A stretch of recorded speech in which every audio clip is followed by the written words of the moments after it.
첫 번째 자료. 여기서부터 시작해보죠. 의원님 설명해 주세요.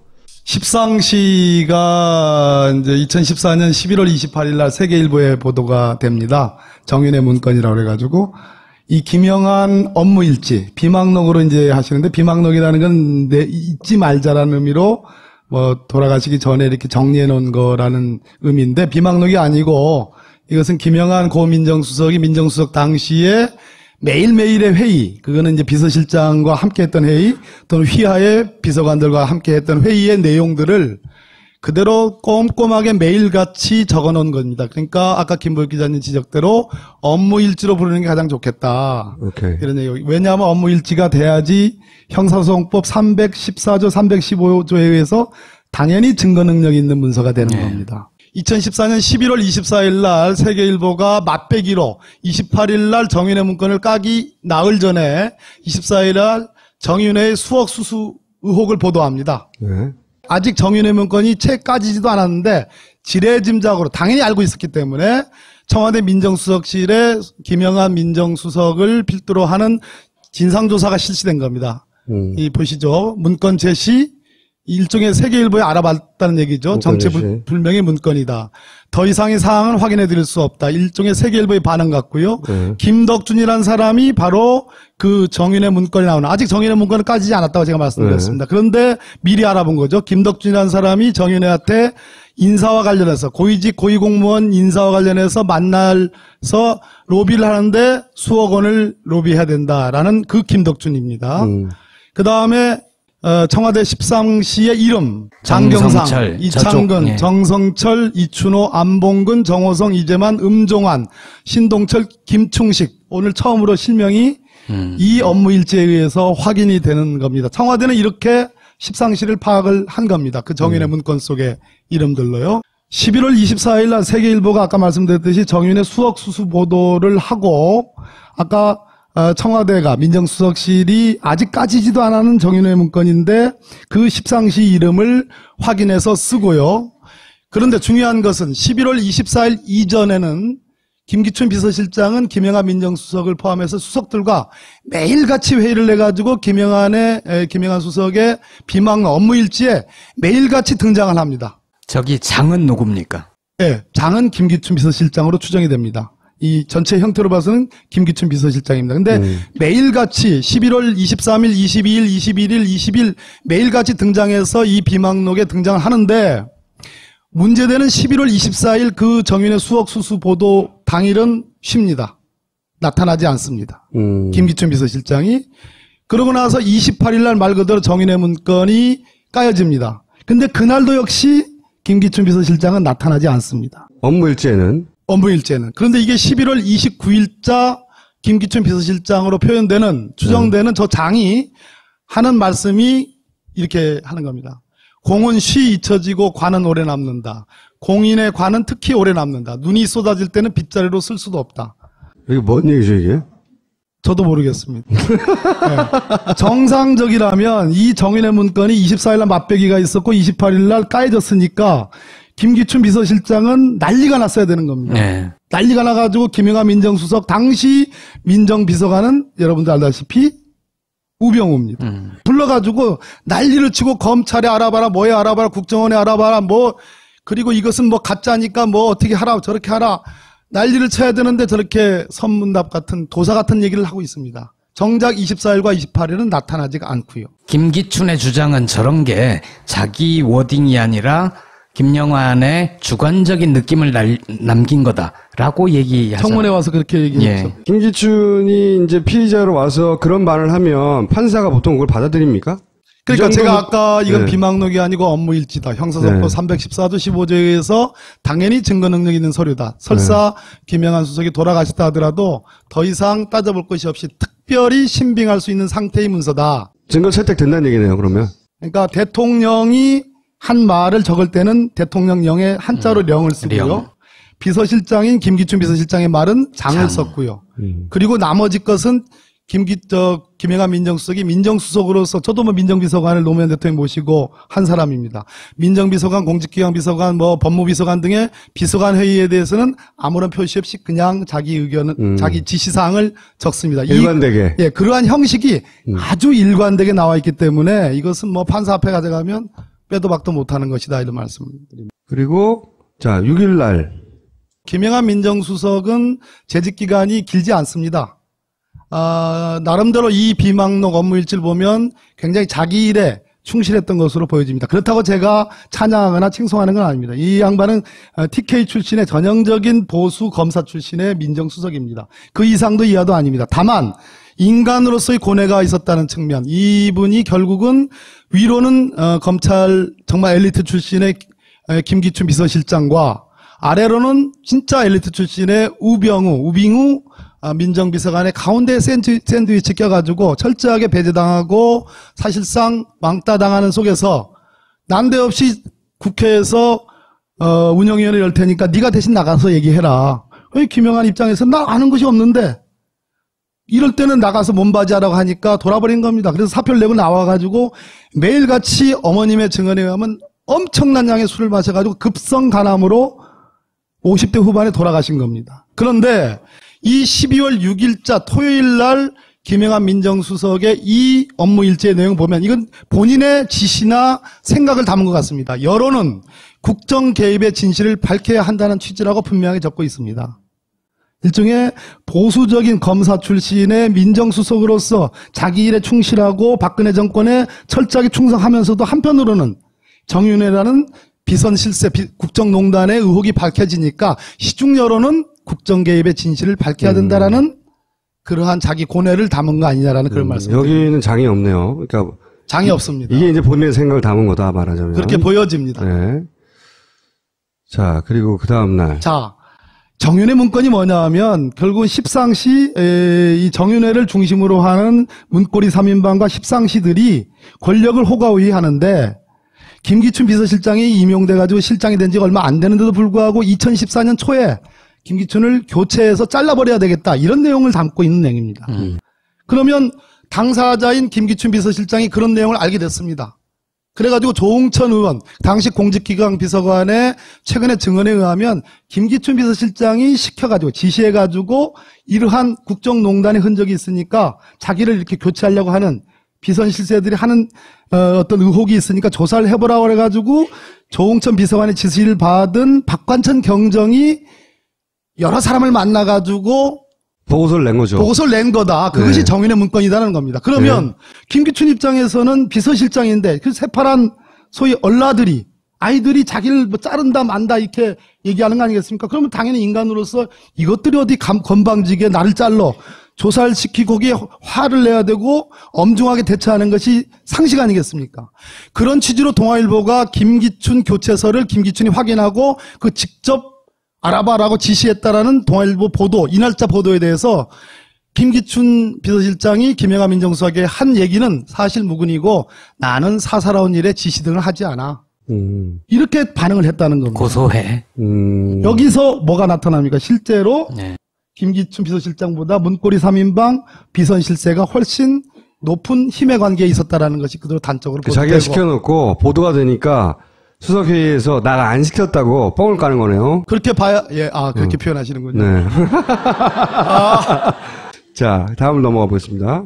이 12월 13일에 또다시 장이 등장하네요. 장입니다. 김기춘입니다. 전반적으로 이 정윤회 문건과 이 국정농단의 서막입니다. 일종의. 네. 제가 제가 오늘 진단하는 핵심은 김기춘 비서실장과 우병우 민정비서관, 물론 가운데 김영한 민정수석이 있었지만 그 당시 정윤회 문건이 터졌을 때 이 11월 28일 이즈음에는 사실상 정윤회는 어느 정도 힘에 박근혜 대통령으로부터 사실상 배제되기 시작한 시점입니다. 네. 그리고 뒤에 있는 어마어마한 실세, 어쩌면 박근혜 대통령보다 훨씬 센 최순실이라는 존재가 뒤에 있는 상황이었습니다.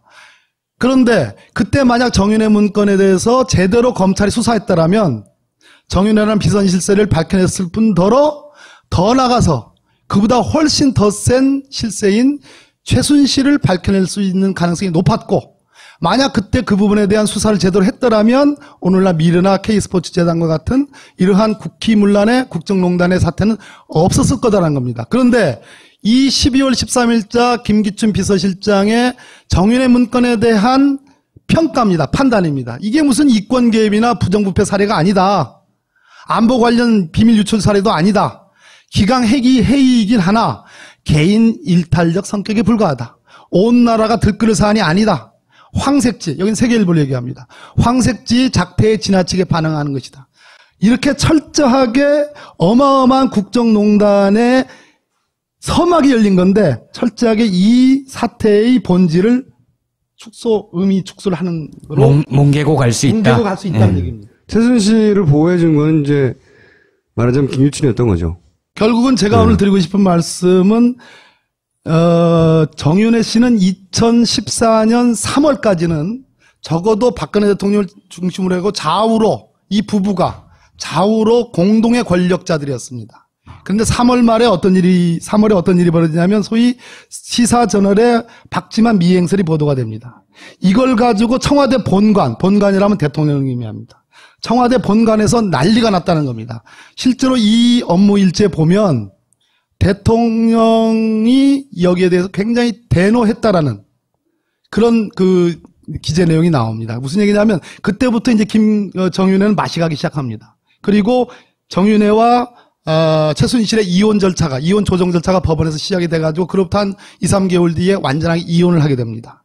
그리고 결정적으로 세계일보의 이 정윤회 문건 보도와 이 수사 과정, 감찰 과정에서 우병우 비서관의 혁혁한 공에 의해서 정윤회라는 이 문제만 도드라지고 최순실이라는 비선실세가 전혀 드러나지 않음으로써 정윤회는 완전히 권력에서 배제되고 박근혜 대통령으로부터 배제되고 최순실 유일 권력이 공고하게 되는 결정적인 장면이라는 겁니다. 그러니까 우병우가 그 역할로 민정수석이 된 거네요, 말하자면. 저는 그렇게 판단합니다. 한겨레 보도였는데 결국은 이게 최순실을 남편으로 보고 그다음에 박근혜를 아내로 보고 그리고 문고리 3인방을 사촌으로 보고 요런 패밀리 비즈니스를 자기들끼리 한 거다. 검찰이 이제 거기에 우병우는 끼워준 거고. 유일하게 그 패밀리 비즈니스에 끼어들은 게 우병우인데 어떻게 끼어들었냐?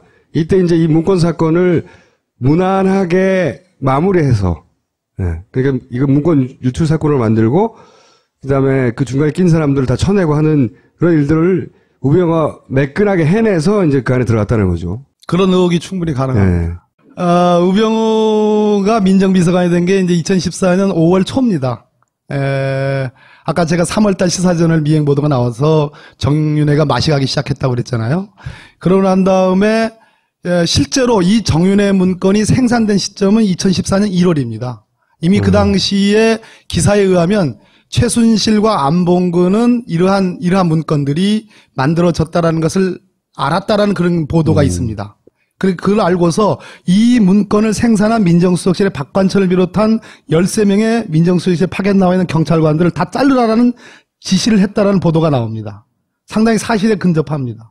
그러니까 이 세계일보의 보도 이전에 이미 제가 아까 추정하는 어쩌면 이거는 김기춘 비서실장 또 조홍천 비서관 박관철로 연결되는 실제로 국정농단, 십상시의 농단 사태에 대해서 분명히 메스를 가려는 의사가 있었던 그것이 권력투쟁이든 아니든 간에 그런 의사가 있다는 것을 최순실이 알게 되면서 그것을 만든 민정수석실의 박관천 경정을 비롯한 경찰 출신 민정팀들을 다 자르라고 지시합니다. 최순실 라인을 김기춘이 어느 정도 제어하거나 통제하려는 시도를 초반에 하다가 있었다는 겁니다. 하다가 그게 이제 최순실한테 들켜서 저 안 되겠네, 저 노인네 다 잘라버려야 되겠네. 그 와중에 실제로 다 잘려나간 거군요. 다는 아닌데 박관천 경정이 1차 잘려나가고 그 뒤로 한 5명의 경찰관들이 2014년도에 잘려나가게 됩니다. 그러면서 김기춘은 자기는 살라고 이런 선문담 같은 걸 하면서 언제까지냐? 적어도 세계일보가 2014년 이러한 문건은 여러 차례에 걸쳐서 1년 내내 입수를 하게 됩니다. 약 100여 장에 가까운 청와대 문건들을 세계일보가 4차례에 걸쳐서 입수하는 걸로 저는 알고 있는데요.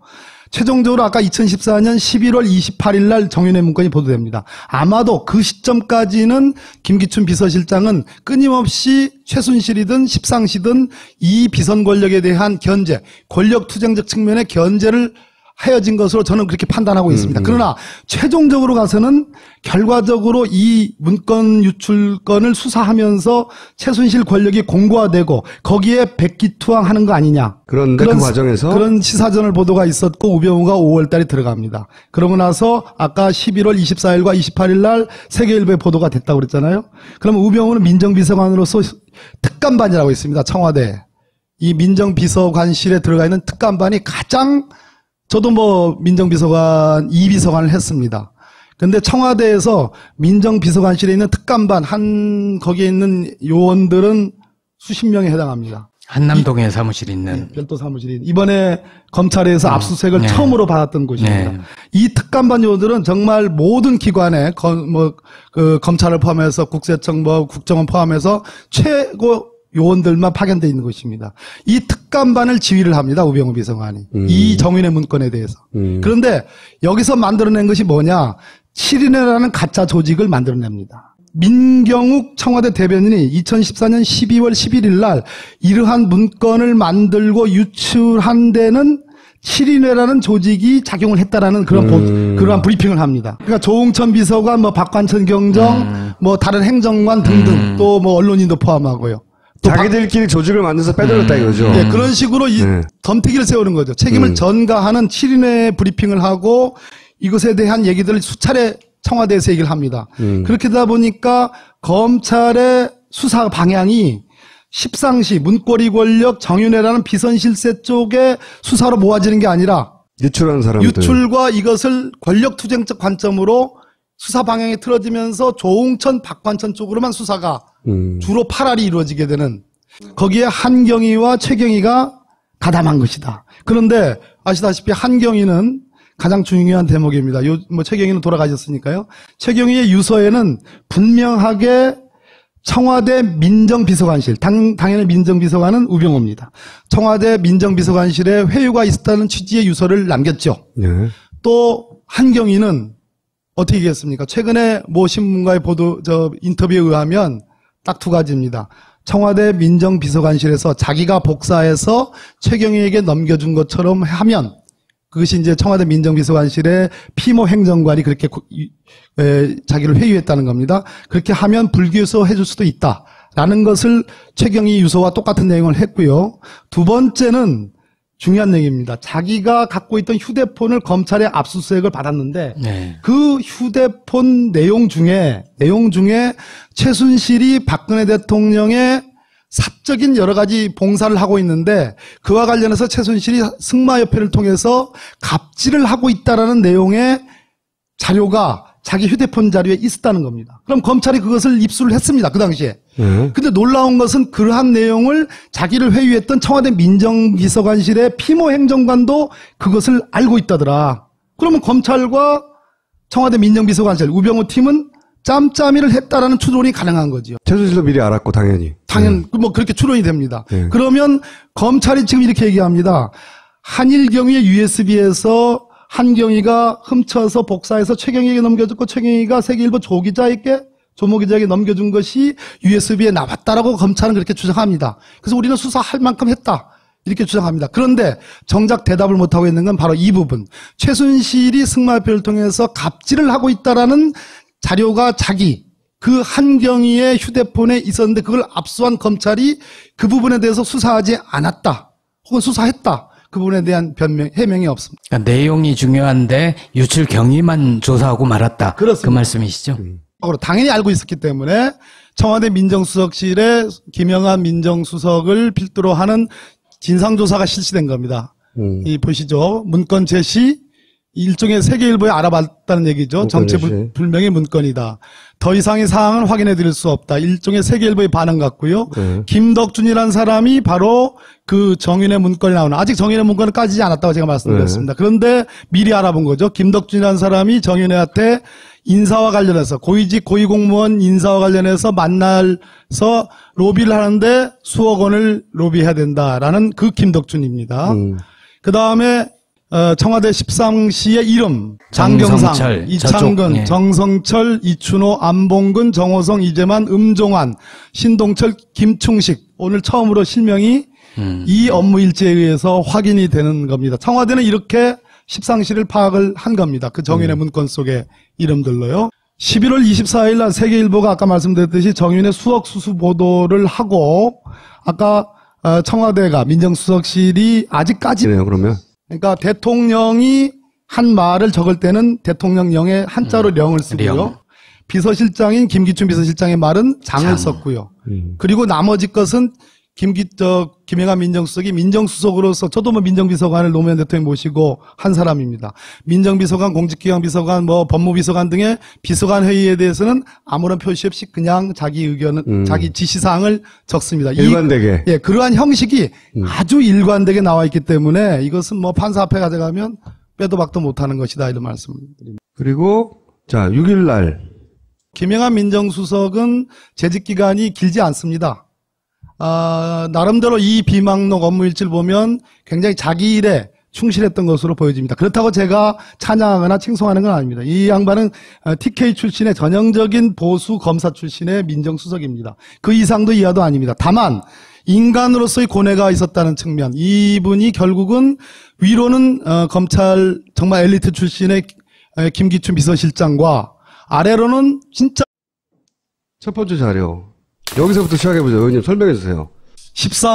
십상시가 이제 2014년 11월 28일 날 세계일보에 보도가 됩니다. 정윤의 문건이라고 그래가지고 이 김영한 업무일지 비망록으로 이제 하시는데 비망록이라는 건 잊지 말자라는 의미로 뭐 돌아가시기 전에 이렇게 정리해 놓은 거라는 의미인데 비망록이 아니고 이것은 김영한 고 민정수석이 민정수석 당시에 매일매일의 회의, 그거는 이제 비서실장과 함께 했던 회의, 또는 휘하의 비서관들과 함께 했던 회의의 내용들을 그대로 꼼꼼하게 매일같이 적어 놓은 겁니다. 그러니까 아까 김보혁 기자님 지적대로 업무일지로 부르는 게 가장 좋겠다. 오케이. 이런 얘기. 왜냐하면 업무일지가 돼야지 형사소송법 314조, 315조에 의해서 당연히 증거 능력이 있는 문서가 되는 겁니다. 2014년 11월 24일 날 세계일보가 맛배기로 28일 날 정윤의 문건을 까기 나흘 전에 24일 날 정윤의 수억 수수 의혹을 보도합니다. 네.